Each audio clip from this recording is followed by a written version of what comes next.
Hello and welcome to the Totaljobs.com vodcast. Today it's an opportunity to find out the best advice if you're a graduate looking for a new role or if you're looking to change career completely. Joining me on the show today we have Mike Fetters of Totaljobs.com, and alongside him is Gilliard, who's the CEO of the Association of Graduate Recruiters. Welcome along today. First of all, Mike, what's the reality now for those joining the labour force?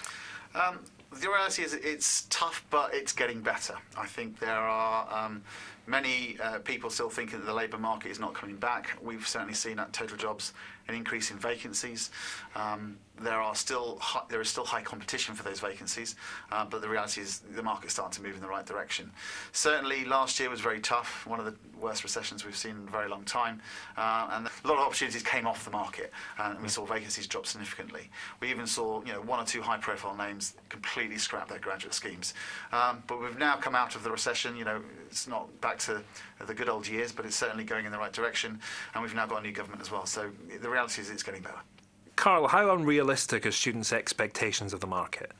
It's interesting because I think that students tend to be looking back to 2009 and thinking, well, things were pretty difficult in 2009, therefore they'll be difficult this year. Things have certainly improved since a year ago, and it's really important that students graduating this year recognise that the market's improved. And even at this time, we have about a third of our members who are still actively recruiting to vacancies.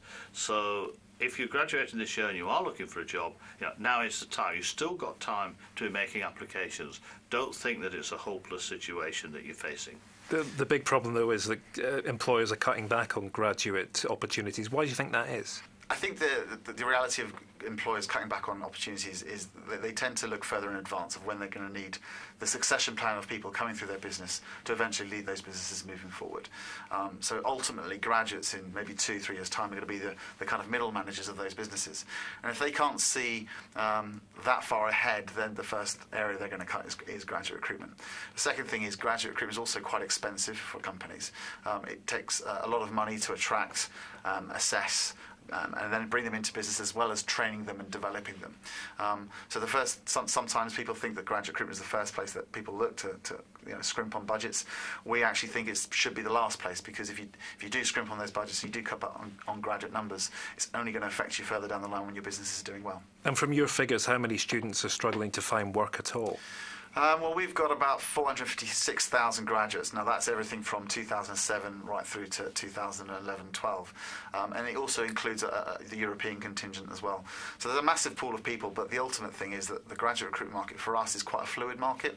Whilst that people will go into their first graduate career, probably they're not settled until their second or third opportunity, which is probably why there's so many still looking. If you're looking at just the recent years, there's still probably about 30%, 35% still looking for opportunities. Luckily, the market's starting to move in the right direction. And as Carl said, the opportunities now starting to come back on.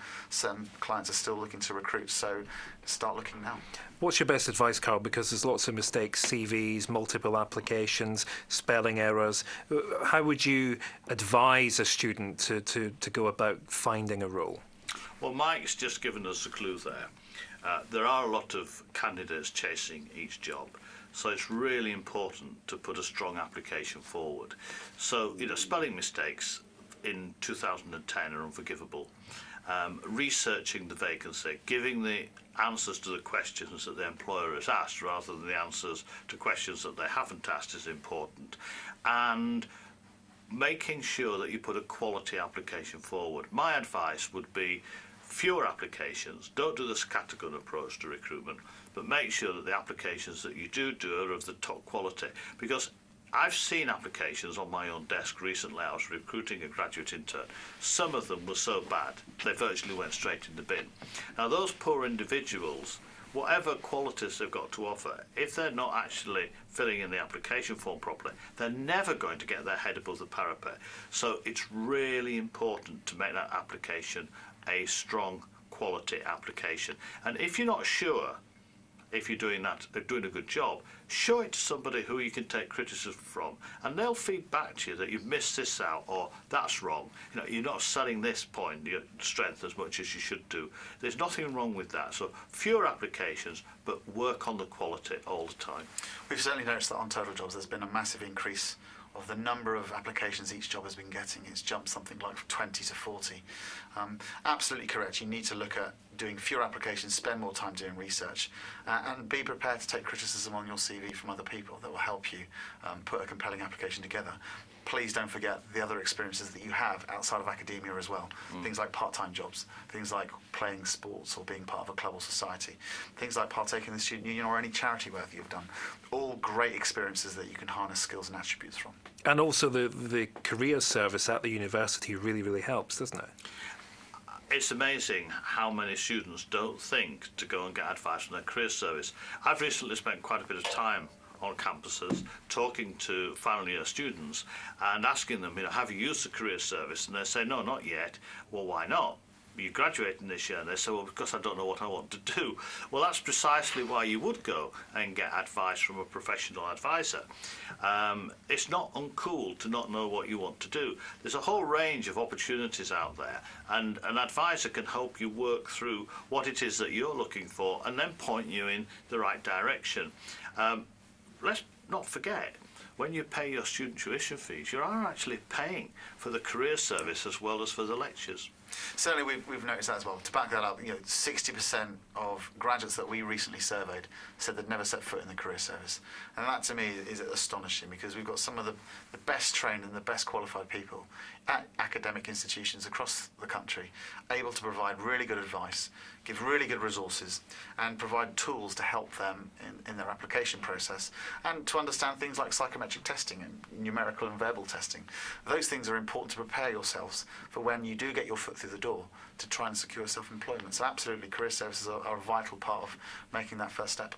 We're in a new climate now, it's a new government. How do you think that's going to benefit the job market? Hopefully, in the right direction. From a personal perspective, I think that having a government in place with a long-term agenda will inspire businesses to be more confident and therefore perhaps view taking on more graduates. And we do a little straw poll of our members from time to time, and certainly their confidence in the way that the market is going is stronger now than it was 6 months ago. So that's some positive news to bear in mind. Yeah, absolutely. I mean, the quicker they had a government in place that can take control of the country, put strong policies together, cut the fiscal deficit, the better. And I think that's only going to benefit the labour market. And we've certainly seen the signs of those vacancies over the past few months, even before the election, where we have seen those risen. So it's only going to rubber stamp that and make sure that people are more focused on putting more opportunities out there for graduates to go after.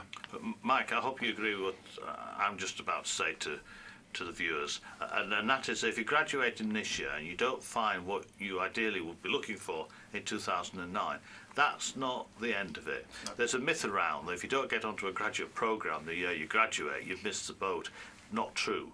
And this year, a lot of those graduates who are being recruited onto graduate programmes will have graduated in 2009, yep, or perhaps even earlier. So take a longer-term view of your prospects. You might this year have to do something different from your original intention, but don't lose sight of where your long-term goal is. And whatever you do now should point you in that direction. So it could be a postgraduate course, it could be temporary work, it could be a gap year. There are a range of things to consider if you don't find what you're looking for straight away. It's not the end of the world if you don't get your dream job this year.